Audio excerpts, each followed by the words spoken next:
এই মহিলার সাথে ভাই এই মহিলার সাথে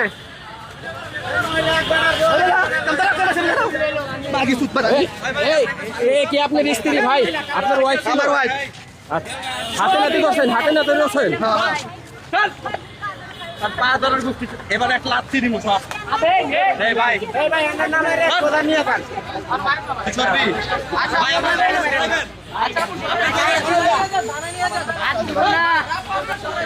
এই শর্তে বসি মেজাজ খারাপ করবেন না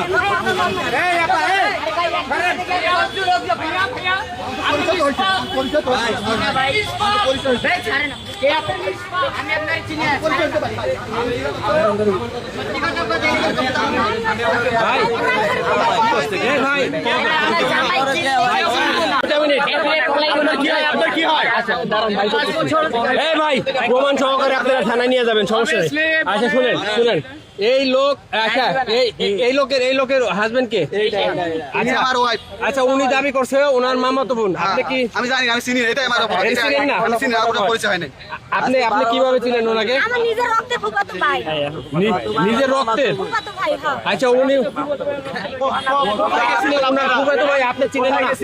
আমরা থাকি গাজীপুর চৌরাস্তা। বিয়ে করছেন দুইজন? না, আমরা তো স্বামী হই। তাইলে ওনার সাথে কেন থাকে? না, আমি অনেক বাসা নিছি, চাকরি করে এখানে আজকে টাকা রিজেন্ট হয়ে রিজেন্ট আসছি, তাই আমার দেখে দিল। আমি আল্লাহর কাছে আসছি। কইতে দিতেছেন না এটা কোথায় বলে রে বাঁচাই আপনি ওরা জানলে আপনি কার মারা গেছে এটা দেখ তুই বাসা গাইছো, তুই তারি কাছে রাখছিস, কালে ঢাকাইছো। 12 বছর ধরে সংসার করে পুরো সিনেমা করে না যাওয়া আসা করতে এই ভাই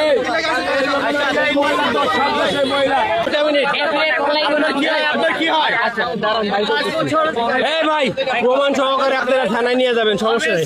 আচ্ছা শুনেন এই লোক আচ্ছা এই লোকের হাজবেন্ড কে?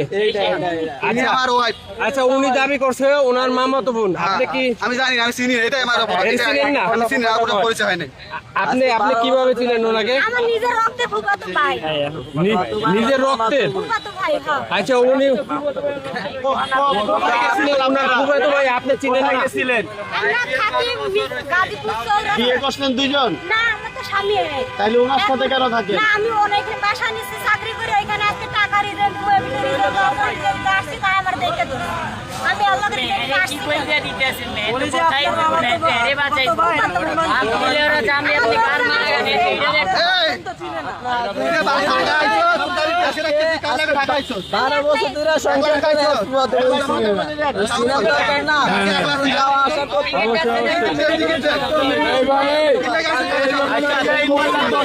এই ভাই